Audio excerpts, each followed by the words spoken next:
Morning. Morning.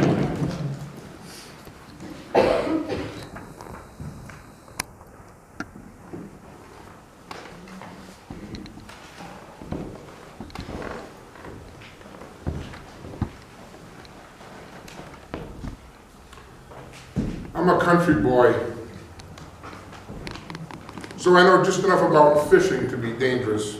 I don't watch the fishing channel or hang out with fishermen. I do have an indelible memory of my father, who gave me my first rod and reel, the ever popular Zebco 202. Anybody remember that? Yes. Thanks, Dwight. All right, see? Over here too. Really? Yeah. Nature girl. All right. I have fished a little on ponds, lakes, rivers, and even deep sea twice. But what I really only know about fish is I like mine fried with French fries and coleslaw on the side. But even with my limited fishing pedigree, I have tales to tell about the one that got away, the one we got in the boat, and the one we don't even know what it was that we caught. I do know a fishing story is supposed to be flattering to the fishermen. Fishermen are supposed to talk about that monster that got away, or about the bait that they use that just makes the fish jump onto the hook. And I have had conversations with men who fish, and that they're so into fishing that they will use a metaphor of being out on the lake alone with rod and reel in the silence, and tell me that it's the closest thing to God they will ever feel. Now, they tell their stories mostly tongue-in-cheek. And 5 years ago, quite honestly, I wouldn't have even known the difference. But I'm different now. And these conversations take a different turn when I engage them more deeply, rather than let his words wisp off into the wind. My initial response is to affirm without reservation that God can be experienced right there in the boat floating on the lake. And in fact, if you truly look more closely, deeply at your surroundings, you will see the omnipresence of God. That He is everywhere in creation. And it's not just when you're fishing. You see, God is not confined to location or time or activity. Now, my dad was a voracious fisherman in his younger years, and he amassed quite a collection of gear and tackle. And after his death, my brothers and I decided that those of us with children would divvy it up and try and rekindle that memory of an activity that he loved so much. It never took hold, sadly.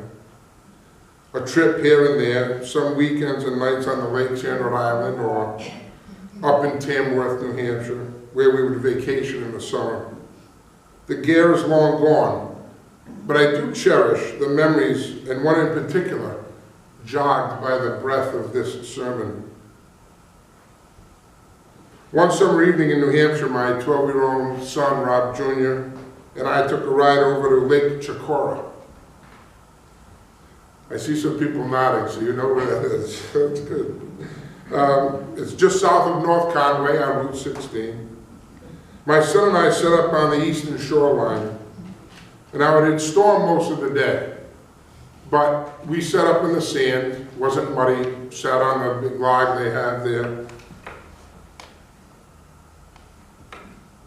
And the wind was blowing. And it was blowing the scattered clouds around in such a way against the backdrop of Mount Chicora, and the sun now peeking through. You know what that's like after a storm, and it brightens up and the clouds are moving.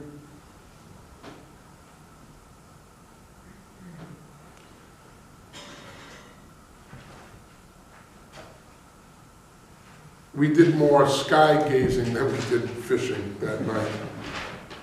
And we saw 100 different spectacular sunsets in one night. It was purely beauty and a gift, and that beauty belonged to God.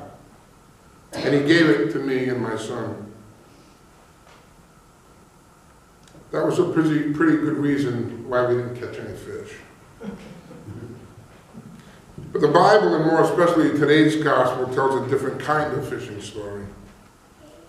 The story is about fishermen coming up empty and after fishing all night, and about a carpenter who commandeers a boat, preaches a sermon, and tells the fishermen where the fish are. A story so great that it inspires 3 men to leave their boats, their nets, and their families behind. That was a huge deal back then. Fishing was a fundamental part of what scholars in history call an embedded agrarian economy of the first century in Galilee. Herod ruled this region, and an embedded economy was one in which questions of production, processing, trade, and their regulation could not be separated from politics, religion, family, or communal life. It was all attached. There was no free market that functioned independently. Most peasant fishing families were poor and lived at a subsistence level. There was a small minority of elites that held the bulk of the wealth and power. Fishing licenses were required even then to access certain areas. And fishermen needed various raw materials like wood and flax for their nets.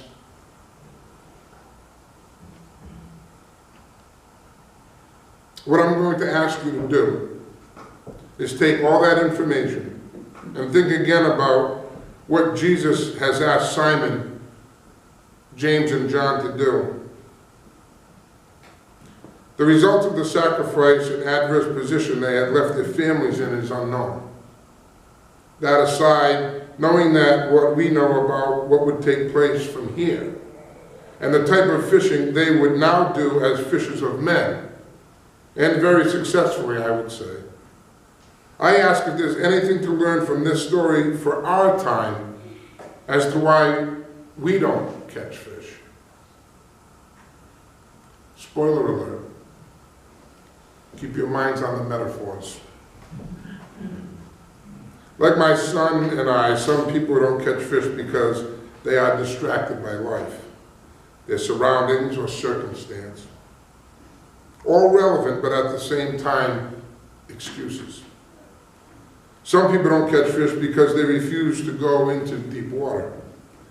Jesus told Simon, let's leave the shallows and go to the deep. Now, if you watched any episodes of Jacques Cousteau, or even if you didn't, I think it is reasonable to assume that most people know that the schools of big fish are in the deeper water. And the first rule of fishing is you've got to go where the fish are. I think I've made it painfully obvious that we are not limiting ourselves to fish. Jesus was teaching a spiritual principle. I may be able to get someone from the oceanography school to come and speak about the spiritual practices of the abundant striped bass population off Block Island, but I, for one, cannot. We could, however, substitute abundance of fish for wisdom or love, healing or peace. All those things we want in abundance. Some people don't catch these things because they simply refuse or don't know how to go deeper. Deeper is where the increase is. Deeper takes faith. Deeper is a risk. A Christ-centered focus of open mind and open heart are required. The visibility in that deep black water is next to nothing. So you've got to trust the words and experience of others who have navigated this darkness to make it through. Jesus is always inviting us to the deeper end of things. But mostly we tend to prefer the shallow water. Shallow water is pleasant. It tickles our ankles when we walk in it. The cute little minnows are there, and we can see them swimming around. because you can see all the way to the bottom. No risk, nothing hidden, no trepidation. Staying in the shallow water is such a temptation. It doesn't cost much. It doesn't take a whole lot of courage. But Simon, James, and John knew that the minnows couldn't feed them or fill the desires of their hearts. The deep water of faith is where those things we say we want are swimming. The shallow is where we begin the journey, not where we finish it. Deep water is where we have to go to get what God has for us. Another reason why people don't catch fish is because they don't expect to catch fish. When Jesus tells Simon, let's go to the deep water, he doesn't stop there. He says, prepare for a catch. Pretty encouraging words for Peter, this self-proclaimed sinful man.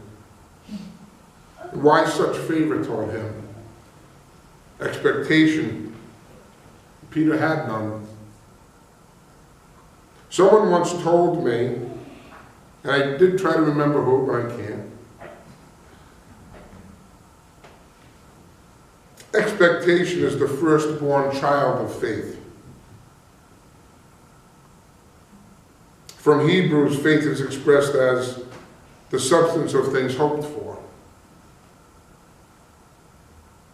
So no expectation, no real faith. When we say we believe in God, we are not saying we agree with some abstract idea, although some people may just believe that. More deeply, we're saying we expect the things that God has promised to us. We're saying that I am a partner with the giver of every good gift.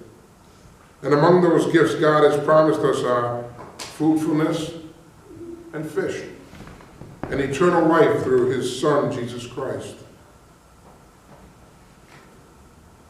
Some people don't catch fish because they don't go to the deep water. Some people don't catch fish because they don't expect to. But some people don't catch fish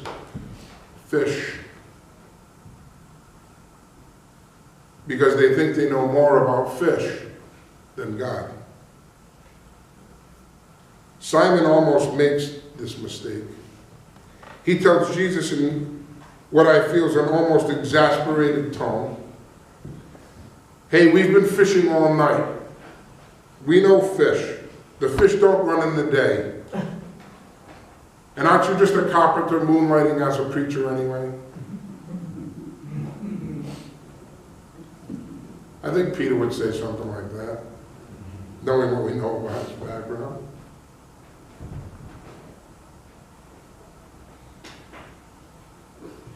Some people think they know more about fish than God. It happens to all of us sometimes.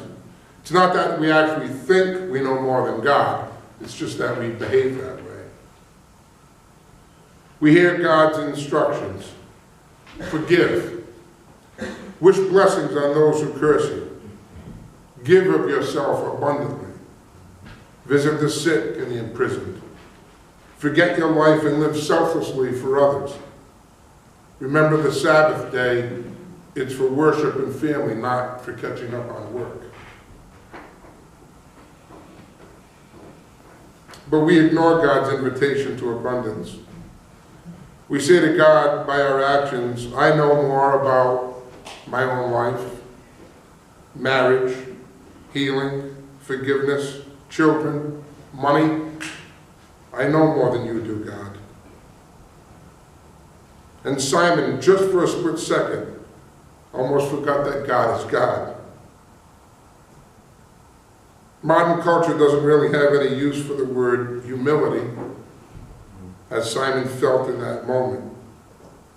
The word itself goes back to the Enlightenment, when the late 17th century Western culture told itself that it could know everything.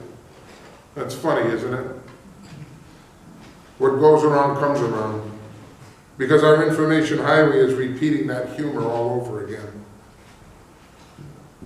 But Simon, when at that crucial intersection where we all come to over and over again in life, decided that he didn't know everything. that his present emptiness and frustration had made him ready to learn. There's a good definition of humility, a readiness to learn. People say that the net full of fish is the miracle of this story, but I disagree. The real miracle of this story is that Simon decided that God was God and that he would live that way, beginning immediately. Remember what Simon said before the miracles begin to happen. But because you say so, I will let down the nets. He is saying in that statement, my frustration is real, my pain is real, my emptiness is real, Lord. You are God and I am not. That's when our miracles will begin to happen. That's when we will start catching fish. When we decide that God is God, when our lips and our lives agree. As Paul wrote to the Corinthians, God's foolishness is wiser than any human wisdom. You are God and I am not. Simon's full net is just a consequence of that fact, that revelation. What freedom Simon experienced in that moment. What joy. We too can experience that freedom and joy. We are all fishers. And embracing the type of life we need to share with others and finding the courage, the will, and the expectation to navigate the deep waters. By offering an invitation to worship, never saying I have done my share. Looking introspectively to break through new walls, exploring new ways to serve. And saying our frustration is real, Lord. Our pain is real, Lord. Our emptiness and despair is real, Lord. You are God and I am not. God wants to give us the liberty of that abundant life, of wisdom, of healing, of love. And he has made known to us through his Son, our Savior, Jesus Christ. And if God is enough to do all of that, what can he do with us when we are ready to let go and catch fish? Amen. Amen.